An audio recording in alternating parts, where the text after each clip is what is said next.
Welcome my dear comrades. நடிகை கஸ்தூரி அவர்கள் ரீசெண்டாக ஒரு பேட்டியில் வந்து தலித் மக்கள் மீதான வன்மத்தை வந்து கட்டியிருக்காப்புல.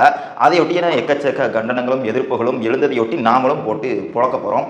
வாங்க புழக்கலாம்.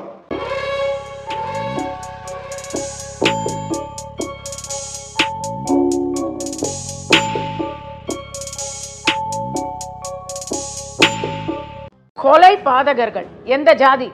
கோட்டா ஜாதி தானே. கோட்டா ஜாதின்னு சொல்லாதீங்க ப்ளீஸ், வேணாம். ஆக இதுதான் அவங்க வந்து பேசினது. கொலைபாதகர்கள்னு வந்து அவங்க யாரை சொல்றாங்கன்னா பட்டியலின சாதியை சார்ந்தவங்க மக்களை தான் வந்து சொல்றாப்புல. ஆக்சுவலி கொலைபாதகர்கள் யாருன்னு நான் ஒரு லிஸ்ட் போட்டேன். அதாவது ஒரு வீடியோ கிளிப் போடுறேன், அவர் சொல்லுவாரு, நீங்களே பாருங்க. கொலைபாதகம் செய்த ஜாதி கோட்டா ஜாதி தானே. கோட்டா ஜாதி தானே. பாயிண்ட புடிச்சிட்டாங்க. கோட்டா ஜாதி தனியா இருக்காது சொல்றாங்க. கொலைபாதக ஜாதிகள்டா. கொலைபாதக ஜாதிகள். கொலைபாதகத்தை செய்கிறவங்க யாரு? காந்திய கொன்னாப்ளைய கோட்ஸே பாப்பா. அவரு இந்த கோட்டாவில் வர்றாப்லையா? இந்த கோட்டா இல்லையா? அவரு இந்த கோட்டாவில் இல்ல. இந்த பில்கேஸ் பானுவை வந்து உள்ளூர் செஞ்சு அவங்க வீட்டில் உள்ள எல்லாரையுமே கொண்டு பச்சை குழந்தை வரைக்கும் கொண்டு இந்த புள்ள கேரட் இருக்கும் பொழுது இந்த பிள்ளையும் பில்கேஸ் பானுவையும் கூட்டு பாலுறவு செஞ்சு அது போய் தண்டிக்கப்பட்டாங்களோ ஒரு 11 பேர் குலகாதவங்க, அயோக்கிய பயலுக, திருட்டு முள்ள மாதிரி முடிச்சவங்க, அந்த பயங்கரவாதத்தை செய்த பயங்கரவாதிகள். அவங்க இந்த கோட்டாவில் வர்றாங்களே. பிசி கோட்டாவில் வரல. இதுல வரல. இந்த காஷ்மீர்ல ஒரு பாப்பா, ஒரு சின்ன குழந்தை, முஸ்லீம் பாப்பா, அதாவது கோவில் கருவறைக்குள்ள வச்சு கூட்டு பாலுறவு செஞ்சு அந்த குழந்தைய கொண்டு தூக்கி கொண்டு போய் எரிஞ்சாங்க. இல்ல மனசாட்சி இல்லாத அந்த பயங்கரவாத கும்பல், அந்த கோவில்ல அர்ச்சகராக இருக்கிற அந்த பயங்கரவாத கும்பல், நான் அந்த செயலை செஞ்சவங்க சொல்றேன். அவங்க அர்ச்சகர் தான் அந்த கோயில்ல. ஆமா, அந்த கோவில்ல செஞ்சவங்க. இப்ப அவங்க எப்படி இந்த கோட்டாவில் பிசி கோட்டாவில் இல்ல வரல. இந்த விகாஸ் துபேன்னு ஒரு பயங்கரமான ஒரு ரவுடி பைய, அயோக்கிய பைய, அவன் வந்து நிறைய கொலைகள் செஞ்சிருக்கான். பெய்டு கிளர். அவன் வந்து இதுல உத்தரப்பிரதேசம் பக்கம் அவன்லாம் பார்ப்பன சமூகம்னு நினைக்கிறேன். அவன் எப்படி இந்த பிசி இந்த கோட்டாவில் வர மாட்டான். சங்கர்ராமனை போட்டு தள்ள கேஸ்ல ஒருத்தர் உள்ள போனார்ல, அவர் பேர் என்ன? ஜெயேந்திர சரஸ்வதிகள். அவரு எப்படி இந்த பிசி குச்சியெல்லாம் வச்சிருப்பாரு, குச்சி வச்சிருப்பாரு, முக்காடு போட்டுருப்பாரு. அவரு பிசி கிடையாது. இப்ப இந்த கோவில் கருவறைக்குள்ள கசம் சாப்பிடணும் அப்படியே. ஆமா, அவரு தேவநாதன். அவரு எப்படி இந்த கோட்டாவில் வர்றாப்லையா? அவருக்கு ஸ்பெஷல் கோட்டா. இப்ப இந்த கருவறை இதுக்குள்ள பூஜனுக்குள்ள புஜி பண்ணாப்லையா? ஆமா, கைட்டி ராகவன். அவரு என்ன கோட்டா?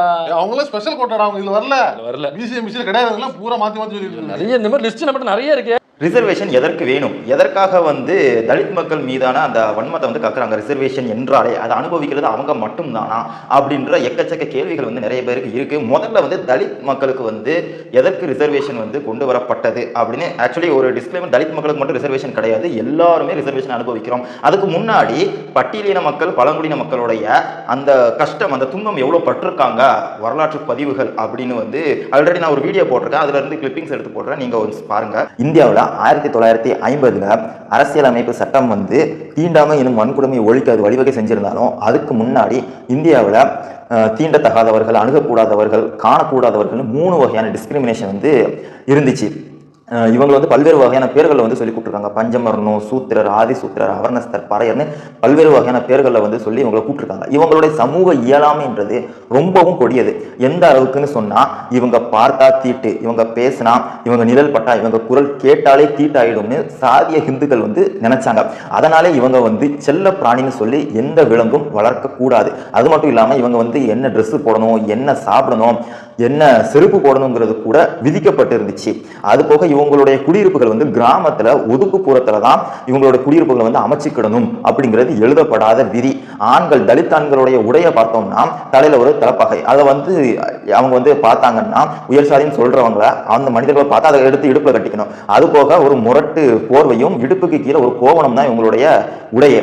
அதே மாதிரி தலித் பெண்களுக்கு பார்த்தா முட்டிய அளவுக்கு கூட வராத ஒரு முரட்டு சேலை. இதுதான் இவங்களுடைய வாழ்க்கையை. அந்த மக்கள் பொது கிணற்றுல தண்ணி எடுக்க வந்து அனுமதி மறுக்கப்பட்டது. அதனாலே அவங்க எங்க தண்ணி கிடைக்கும்னு தேடி போய் பிடிச்சிட்டு வருவாங்க. அது அழுக்கு தண்ணியாவே இருந்தாலும் வேற வழியே இல்லைன்னு சொல்லி வீட்டுக்கு கொண்டு வருவாங்க. அதையே பருகவும் செஞ்சிருக்காங்க. இவங்க குழந்தைங்க வந்து பள்ளிக்கூடத்துக்கு போனா பள்ளிக்கூடத்துக்குள்ள போக அனுமதி மறுக்கப்பட்டது. இவங்க ஹிந்து பண்டிகைகளை வந்து கொண்டாடினாலும் கோவிலுக்குள்ள செல்ல அனுமதி மறுக்கப்பட்டது. இவங்க பட்ட துன்பம் இதோட நிக்கல. இவங்களுக்கு காலாகாலமா வந்து கல்வி மறுக்கப்பட்டதால பரம்பரை தொழிலை வந்து செஞ்சுட்டு வந்தாங்க. தெருவை கூட்டுறது, மலம் அள்ளுறது, செருப்பு தைக்கிறதுன்னு பரம்பரை தொழிலை செய்ய வச்சாங்க. இவங்களும் வந்து செஞ்சாங்க. தீண்டப்படாதவர்களாவே பிறந்து, தீண்டப்படாதவர்களாவே வாழ்ந்து, தீண்டப்படாதவர்களாவே மரணிக்கவும் செஞ்சிருக்காங்க. அப்போ இவ்வளோ கஷ்டங்களை அனுபவிச்சவங்களுக்கு ரிசர்வேஷன்ங்கிறது அவசியம் தானே? ஏன்னா இப்போ வந்து நம்ம ஒரு உங்களுக்கு சினிமா வச்சு ஒரு கம்பேரிசன் சொல்லலாம். ஒரு பெரிய ஸ்டார் படம் வருது, ஒரு சின்ன நடிகருடைய படம் வந்து வருது. இப்போ ரீசெண்டாக கூட வந்து லால் சலாமும் லவ்வரும் வந்துச்சு. அதில் லால் சலாம் வந்து எக்ஸ்டெண்டட் கேமியோ தான் சூப்பர் ஸ்டார் பண்ணது. இருந்த போதிலும் லவ்வர் படம் நல்லா போச்சு, லால் சலாம் சரியாக போகல, அப்படி தானே? இப்போ இந்த ஒப்பீட்டில் வந்து நாம் என்ன எப்படி பார்த்தாலும் சூப்பர் ஸ்டார் ரேஞ்சுக்கு வந்து அந்த மணிகண்டன் நடிகர் வந்து அவர் வர முடியாது தானே? ஆனாலும் அத்தனை சக்ஸஸ் பார்த்த சூப்பர் ஸ்டாருக்கு அந்த லால் சலாம் படம் வந்து ஃப்ளாப் ஆனது ஒரு பெரிய விஷயமா?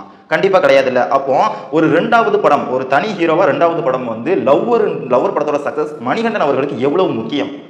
இப்போ உங்களுக்கு புரியும் நினைக்கிறேன். இதே தான் பல வருஷமா பார்ப்பனர்கள் வந்து ஒரு ஆதிக்கத்தில் ஒரு அதிகாரத்திலே இருக்கிறாங்கன்னா அவங்கள இங்க அடித்தட்டில் இருக்க மக்கள் அந்த இடத்துக்கு கொண்டு போகணும்னா அந்த அதிகாரத்தை வந்து என்ன செய்யணும்? கொடுக்கணும். அப்படி கொடுக்கணுங்கும் பொழுது இப்போ ரிசர்வேஷன் மூலியமா கொடுக்குறோம்னு வைங்களேன், பல வருஷமா வந்து அதை அனுபவிக்காதவங்களுக்கு அந்த முதல் அதிகாரம் கையில கிடைக்குதுன்றதும், பல வருஷமா பார்ப்பனர்கள் அனுபவிச்சுட்டு இருக்க அதிகாரம் ஒரு பையனுக்கு ரிசர்வேஷனால கிடைக்கலன்றதும் ஒன்னா. அப்போ இது திறமைசாலிகளை கொண்டு வர மாட்டேங்குது நிறைய பேர் வந்து வாதத்தை முன்வைக்கிறாங்களே. கட் ஆஃப்னு இதுக்கு முன்னாடி நமக்கு உண்டு, இப்பவும் அதே கட் ஆஃப்ல தான் வந்து நடைமுறை இருக்கு. எப்படின்னா 2 மார்க் இல்லைன்னா 2 மார்க் கூட கிடையாது, 0.5 0.2 1 மார்க்ல தான் வந்து இந்த ரிசர்வேஷன் சிஸ்டமே இயங்கும். அதாவது இவங்களுக்கான ரிசர்வேஷன் வந்து இந்த நான் படிக்கிற காலத்துல வந்து இன்ஜினியர் டாக்டர் கட் ஆஃப் வந்து 200க்கு 198 193 அந்த மாதிரி பார்ப்போமா. அப்போ என்னன்னா 199 வந்து ஃபார்வர்ட் கம்யூனிட்டி எடுத்தா ஷெட்யூல் கம்யூனிட்டி 197 வரைக்கும் தான் அவங்களால வந்து போட்டி போட முடியும். 197ம் 199ம் அவ்வளோ பெரிய வித்தியாசமா? இதுல திறமசாலிகளை கொண்டு வர மாட்டேங்குன்னு சொல்றது எவ்வளவு அபத்தமானது. புஸ்தகத்தை கையில எடுத்தாதான் ஒருத்தருடைய வாழ்க்கை மாறும்னு தன்னுடைய அனுபவத்தில் புரிஞ்சு கொண்ட அம்பேத்கர் முதல்ல என்ன செய்யறாருன்னா வந்து தலித் மக்கள், அதாவது SC ST மக்களுக்கான ஒரு பாதுகாப்பு சட்டம் என்னன்னா ரிசர்வேஷன் வந்து கொண்டு வர்றாரு. கொண்டு வந்ததோட முடிக்காம OBCக்கான ரிசர்வேஷன், அதாவது OBCனா இப்போ இருக்கக்கூடிய இடைநிலை சாதிகள், அது மட்டும் இல்லாம இஸ்லாமியர்களும் அந்த கேட்டகரியில தான் வர்றாங்க, இவங்களுக்கான இடஒதுக்கீடு வந்து கொண்டு வர முடியல அப்படின்னு சொல்லிட்டு என்ன செய்தாரு? வேலையை வந்து ராஜினாமா பண்றாரு அமைச்சர் பதவியை. அதாவது இதை எதிர்த்து வந்து பெரியார் வந்து கான்ஸ்டிடியூஷன் எரிச்சாரு. இப்போ தமிழ்நாட்டில் வந்து எக்கச்சக்க பேர் வந்து பெரியார்னாலே கோவப்படுறாங்க, கொந்தளிக்கிறாங்களா. நாமெல்லாம் வந்து ஸ்கூல் போறதுக்கான அடிப்படை காரணமே வந்து பெரியார் தான். ஏன்னா இப்போ இருக்கிற இந்த OBC கேட்டகரி மக்களுக்கு ரிசர்வேஷனை கொண்டு வரல அப்படிங்கிறதுக்காக அம்பேத்கர்கிட்டே கேட்டார், நீங்க ஏன் அப்படி செய்யல, உங்க மக்களுக்கான நல்லதை மட்டும் பண்ணிக்கிட்டீங்களே அப்படின்னு சொல்லும் பொழுது அம்பேத்கர் என்ன சொல்றாங்க? அவங்களுடைய ஒரு 4 பார்ட்னர், கான்ஸ்டிடியூஷன் எழுதின 4 பார்ட்னர் யாருன்னா பார்ப்பனர்கள். அம்பேத்கர் மட்டும்தான் வந்து நமக்காக யோசிக்கக்கூடிய ஒரு ஆள். அப்படின்றனால வந்து என்னால வந்து புஷ் பண்ண முடியல, என்னால கொண்டு போக முடியல சட்டமா அப்படின்னு வந்து அவர் பதிவு பண்ணியிருக்காரு. அதையொட்டி தான் வந்து பெரியாரும் என்ன செய்தாரு? எரிச்சாரு. அது மட்டும் இல்லாமல் அம்பேத்கர் கான்ஸ்டிடியூஷன் தவறான முறையில் பயன்படுத்தப்பட்டு அதை எரிக்கக்கூடிய முதலால் நானா இருப்பேன்னு சொல்லி இருக்கிறாரு. அப்போ 2 பேருமே வந்து வெவ்வேறு கிடையாது, ஒண்ணுதான் அப்படிங்கிறதுல வந்து இது கண்டிப்பா ப்ரூவ் ஆகுது இல்ல. அப்போ நாங்க அம்பேத்கர் ஏத்துப்போம் பெரியார் ஏத்துக்க மாட்டோம்னு சொன்னால் அவங்கள்ட்டையும் வந்து முரண் இருக்கு. நாம அவங்கள்ட்ட வந்து சந்தேக புத்தியோட தான் பார்க்க வேண்டும், நம்ப கூடாது. ஒரு முக்கிய குறிப்பு, இந்த OBC ரிசர்வேஷனே வந்து கொண்டு வரப்படாத நிலையிலும் 70களில் வருஷம் எனக்கு சரியா தெரியல, அப்போ வந்து எம்ஜிஆர் வந்து ஒரு பாராளுமன்ற தேர்தல், அதற்கு முன்னாடி என்னன்னா கிரீமி லேயர்ன்ற ஒரு சிஸ்டம் வந்து கொண்டு வர நினைச்சாரு. கிரீமி லேயர் ஒன்றும் கிடையாது, EWS எக்கனாமிக்கலி வீக்கர் செக்ஷனுக்கு வந்து இடஒதுக்கீடு கொண்டு வர நினைத்தார். நம்ம எப்போதும் வந்து கம்யூனிசத்தில் வந்து இந்த ஒரு கொள்கையை மட்டும் நம்ம வந்து முரண்படுறதுக்கு காரணம் வந்து அதுதான். அதையொட்டி வந்து அந்த பாராளுமன்ற தேர்தலை வந்து எம்ஜிஆர் வந்து நம்ம மக்கள் வந்து தோக்கடிச்சாங்க. அப்பவே நம்ம மக்களுக்கு வந்து அந்த அறிவு இருந்திருக்க தான் செய்யுது, இடஒதுக்கீடு எவ்வளவு முக்கியம், அதுவும் சாதியில் அடிப்படையிலான இடஒதுக்கீடு எவ்வளவு முக்கியம்னு வந்து அப்பவே நம்ம மக்களுக்கு புரிஞ்சிருக்கு. ஏன்னா அப்போ EWS வந்து எம்ஜிஆர் கொண்டு வர நினைக்கும் பொழுது அவர் ஜெயிக்க வச்சிருக்காங்க வழக்கம் போல, ஆனா தோற்கடித்தாங்க. இது வந்து உண்மையான ஒரு வரலாற்று பதிவு. அப்போ தோற்கடிச்சிருக்காங்கன்னா மக்களுக்கு ரிசர்வேஷன், நம்மளுடைய முன்னோர்களுக்கு ரிசர்வேஷனுடைய முக்கியத்துவம் தெரிஞ்சிருக்கு. முன்னோர்கள் முட்டாள் இல்லைன்னு சொல்லுவோம்ல, அது எதுக்கு உரலாட்டுறதுக்கும் தள்ளுவண்டிய இழுக்கிறதுக்கும் அதுக்கு இல்லை. இதுதான் எப்படின்னா எக்கச்சக்க ஜாதி தலைவர்கள் வந்து என்ன செஞ்சாங்க? எங்களுக்கு வந்து இடஒதுக்கீடு வேணும்னு சொல்லி போராட்டம் பண்ணி இருக்காங்க. இப்போ இவ்வளவு கஷ்டங்கள், இவ்வளவு போராட்டங்களுக்கு அப்புறம் தான் மண்டல் பரிந்துரை கொண்டு வந்து 1992 வந்து OBCக்கான இடஒதுக்கீடு வந்து பாதுகாப்பு சட்டம் நிறைவேற்றப்படுது. அப்போ இவ்வளவு போராட்டங்கள் ஒரு இடஒதுக்கீட்டுக்கு யாருக்கு, இவ்வளவு போராட்டங்கள் யாருக்கு நடந்திருக்கு? தலித் மக்களுக்கான இடஒதுக்கீட்டுக்கு நடக்கல. இப்போ இருக்கக்கூடிய OBC ஆண்டா பரபரன் பெருமை பேசிக்கிட்டு இருக்கோம் பார்த்தீங்களா, அந்த கூட்டத்துக்கு தான் இவ்வளவு போராட்டங்கள் நடந்திருக்கு. 92 தான் இடஒதுக்கீடை கிடைத்திருக்கிறது. அதாவது கம்யூனிசம் வந்து வெளிநாடுகள் செல்லுது, இங்க மட்டும் ரிசர்வேஷன் கொள்கையில வந்து ஏன் செல்லுபடியாக மாட்டேங்குன்னா, மற்ற நாடுகளில் வந்து வருமான அடிப்படையிலான இடஒதுக்கீடு தான் இருக்குது, ஆனா இந்தியாவில் மட்டும்தான் அது இல்லை. அதனால அவங்க அதை தான் வலியுறுத்துறாங்களே ஒழிச்சு, ஏன்னா அதான் கம்யூனிசம் பேசக்கூடிய மாடல் அப்படின்னு வந்து சொல்லும்போது, ஆனா இந்தியாவில் மட்டும்தான் சாதி இருக்குது, மற்ற நாடுகளில் சாதின்ற ஒரு கருமமே இல்லையா. அதனால தான் இங்க வந்து சாதியல் அடிப்படையிலான ரிசர்வேஷன் வந்து கொண்டு வரப்பட்டது அதுக்கு தான். ஏன்னா அம்பேத்கர் வந்து கான்ஸ்டிடியூஷன் எழுதும்போது நினைக்கிறார், இங்க எதன் அடிப்படையில் பிரிஞ்சு இருக்காங்க அப்படின்னு பார்க்கும்போது வர்க்க ரீதியாக தான் பிரிஞ்சிருக்காங்க. இவன் சூத்திரன் இவனுக்கு வந்து புஸ்தகத்தை கையில கொடுக்க கூடாது, நல்ல தொழில் கூடாது, மம்மட்டியையும் அருவாளையும் மலக்குழியில இறங்குறதுக்குமான அந்த பொருட்களை தான் கையில கொடுக்கணும், புக்கு கொடுக்க கூடாதுன்ற ஒரு நிலைமை. அப்போ வந்து யார் வந்து கல்வி எடுத்துக்கிட்டானா பிராமின்ஸ். தலையில இருந்து பிறந்தவன் சொல்ற அந்த கூமுட்டைங்கெல்லாம் வந்து அப்பவே கல்வி எடுத்துக்கிச்சு. எதுக்காக நம்மளுக்கு ஒரு மித்துங்கன்னு ஒன்று உண்டு, ஏன்னா அவங்க தான் பெரிய அறிவாளி, ரொம்ப ஜீனியஸ்னு. அது ஒன்றும் கிடையாது. அவங்க மட்டுமே படிச்சு நிறைய பேர் அவங்கள அதிகாரத்தில் இருக்கிறனால அவங்களுக்கு மூளை அதிகமாக இருக்குன்னு நம்ம நினைச்சுக்கலாம். அப்படி இல்லை, நமக்கு வாய்ப்பு மறுக்கப்படுது ஆக்சுவலி. அதனால தான் நம்மள வந்து ஜெயிச்சவங்களோட பட்டியல் குறைவு, அவங்கள ஜெயிச்சவங்களோட பட்டியல் அதிகம். அதனால அவங்களுக்கு மூளை அதிகமாக இருக்கு, நமக்கு இல்லை நம்ம நினைச்சுக்கிறோம். அப்துல் கலாம், அம்பேத்கர் இவங்கெல்லாம் வந்து என்ன பார்ப்பனர்களா? இல்லையா? ஒரு கான்ஸ்டிடியூஷன் எழுதியிருக்காங்க. அப்துல் கலாம் பத்தி சொல்லவே வேணாம், நமக்கே தெரியும். அப்போ இந்த மாதிரியான மித்தை கிளப்பி விடுறதும் அவங்க தான். வணிகம், பொருளாதாரம், வைசியன், சத்திரியன்னு சொல்லி பிரிச்சுக்கவும் செஞ்சாங்க. அப்போ இதை எல்லாம் எதிர்த்து கல்வின்ற அந்த டாப் பொசிஷனுக்கு போகணும்னா இடஒதுக்கீடு அவசியம். இடஒதுக்கீடு இருந்தால் தான் நாம முதல்ல பள்ளிக்கூடத்துக்கே போக முடியும். அப்படிங்கிறதுக்காகத்தான் இவ்வளவு போராட்டங்கள் நடந்து நாம இப்போ ஸ்கூல் போய்கிட்டு இருக்கோம். இப்போ நம்ம ஸ்கூல் போறதுக்கு காரணமே வந்து பெரியார் தான். ஏன்டா 92ல மண்டல் பரிந்துரையில தானே ரிசர்வேஷன் வந்தது நீ சொன்ன அப்படின்னா, பெரியார் போட்ட விதை.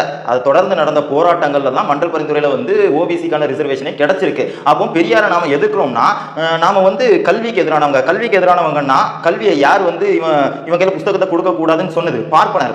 அப்போ அந்த பார்ப்பனர்களும் நமக்கும் என்ன பெரிய வித்தியாசம்? அப்ப இடஒதுக்கீடு வேணாம்னு சொல்றதும் பெரியார் வேணாம்னு சொல்றதும் கல்வி வந்து மறுப்பதற்கான ஒரு கொள்கை தான். கல்வியை யார் மறுக்கிறான்னா பார்ப்பனர்கள் தான் மறுக்கிறாங்க. அப்போ பார்ப்பனர்களுக்கும் நமக்கும் என்ன பெரிய வித்தியாசம்? ஜாதி அடிப்படையிலான அந்த சர்டிபிகேட்டை வந்து சான்றிதழை கிழிச்சு போட்டுட்டால் ஜாதி வந்து ஒழிஞ்சிடும் சொல்றது ரொம்ப பெரிய ஒரு மழுமட்டத்தனமான ஒரு முன்வைப்பு. ஏன்னா அது எப்படி வந்து ஜாதி சர்டிபிகேட்டை வந்து ஒழிச்சிட்டா உளவியலை வந்து ஒழிக்க முடியுமா? இப்போ அதுதான் கேள்வி. ஏன்னா அந்த காலத்துல, அந்த ஆதி காலத்துல வந்து சர்டிபிகேட் பார்த்தா ஜாதின்ற ஒரு விஷயத்தை வந்து நிர்ணயிச்சாங்க. இல்ல அது உளவியல். மண்டைக்குள்ள பல வருஷமா செலுத்திட்டாங்க. செலுத்திட்டதால அதை நாம எப்படி உடைக்கணும்னா சர்டிபிகேட் மூலியமா வந்து உடைக்க முடியாது. உளவியல் ரீதியாக தான் உடைக்கணும். அப்போ உளவியல் ரீதியாக உடைக்கணும்னா அதுக்கு ஒரு டூலா தான் இந்த ஜாதி சான்றிதழ். அது எதுக்கு வழிவகுக்குன்னா ரிசர்வேஷனுக்கு மட்டும் தான் வழிவகுக்கு. அப்போ உளவியலை உடைக்கணும்னா இவங்க நினைச்சா அதிகாரத்துக்கு வரும். நாம வந்து இப்ப பார்க்கக்கூடிய எத்தனையோ அதிகாரிகளை வந்து சார்னு கூப்பிடுறோம்னா அது அவங்களோட அதிகாரத்தை வந்து மையப்படுத்தி தான் சொல்றோமே. அதுவுமே வந்து இன்ன சாதின்னு தெரிஞ்சா நிறைய பேர் வந்து அதிகாரிகளுக்கு கூட மரியாதை கொடுக்க மாட்டேங்கிறாங்க. இன்னமும் அப்படி இருக்குதான்னு கேட்டா இன்னமும் அப்படி இருக்கு. நமக்கு வெளிப்படையா தெரியல, அவ்வளவுதானே ஒழிஞ்சு. ஏன் அமைச்சர்களுக்கு மாமன்னன் படத்தை வந்து நிஜத்தில் நடந்ததான தனப்பா எம்எல்ஏ இருந்த சமயத்தில் அவர் மதிக்கவே இல்லைன்றது தானே வந்து பெரிய குற்றச்சாட்டு. அப்போ இந்த நிலைமையெல்லாம் உடைக்கணும்னா அவங்க அதிகாரம் வரணும். அதிகாரத்துக்காக தான் இந்த இடஒதுக்கீடு. அதாவது தமிழ்நாட்டில் 69% இடஒதுக்கீட்டுல 50% ஓபிசி கேட்டகரியில் வர்றவங்க தான் அனுபவிக்கிறாங்க. ஓபிசினா யாரு? வேற யாரும் இல்ல, நாம தான். மீதி 19% எஸ்சி எஸ்டி வந்து அனுபவிக்கிறாங்க. அதனால இந்த மாதிரி வந்து கொலைவாதகர்கள்னு சொல்றதும், இந்த குடியில இந்த இடத்துல இருந்து பிறந்தவன் இப்படித்தான் இருப்பான்னு சொல்றது வந்து ரொம்ப பெரிய தவறு. அவங்க தான் வந்து கோட்டாவை அனுபவிக்கிறாங்கன்னு சொல்றதும் மகா பெரும் தவறு. இடஒதுக்கீடுங்கிற முறை ஏன் வந்தது? அங்கிருந்து பேசணும்.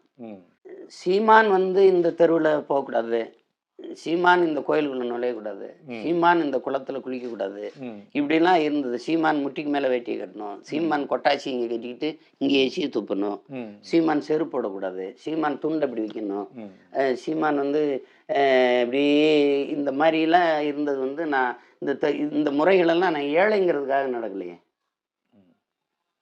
நான் இழி சாதி, இழி மகன், சூத்திரன், பஞ்சமன் இப்படின்னு நீ என்னை பட்டம் கட்டி என்னை இதெல்லாம் பண்ணி வச்சிருந்த. அப்போ விடுதலை பெற்ற நாட்டில், ஜனநாயக நாடு, குடியரசான பிறகு ஒரு போராட்டம் என்ன வருதுன்னா, நீ எந்த சாதியின் எந்த குடிகளின் அடிப்படையில் எனக்கு கல்வி, வேலைவாய்ப்பு, அரசியல், அதிகாரம் இதிலெல்லாம் வாய்ப்பு மறுக்கப்பட்டிருந்ததோ அதே குடிகளின் அடிப்படையில் எனக்கு இந்த வாய்ப்பு வழங்கப்பட வேணுங்கிறதுக்காக போராடி பெற்ற உரிமை தான் இந்த இடஒதுக்கீடு.